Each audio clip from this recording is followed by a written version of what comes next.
olemas. Nüüd on selles mõttes meil ühte võitu vaja, Rakveril 2 võitu vaja seeria võitmiseks.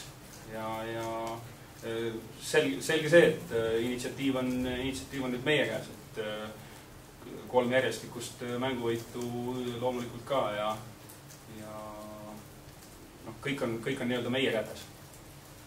Täna ilmselgelt kohe esimene veerandaeg me olime hästi kontsentreerunud, tegime täpselt seda, mida me pidime tegema ja mida me tahtsime teha ja õnnestus ka praktiliselt kõik, et sellega panime selge aluse kohe terve mängu edule.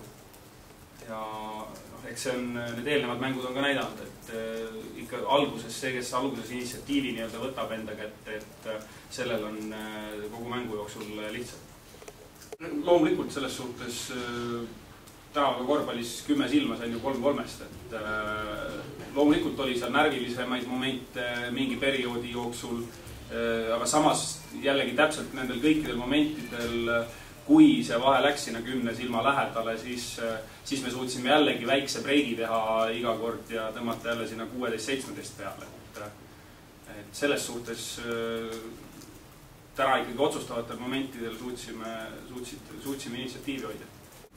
Mängud on näitanud, et samas ei ole vahet, kui paljuga sa võidad. Järgmine mäng hakkab ikka jällegi nullist pihta ja järgmises mängus võivad otsustavaks saada jällegi järgmised faktorid.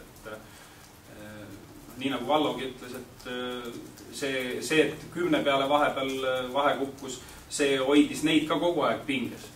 Et 2 päeva pärast on järgmine mäng, et see võib-olla isegi tuleb kasuks meil.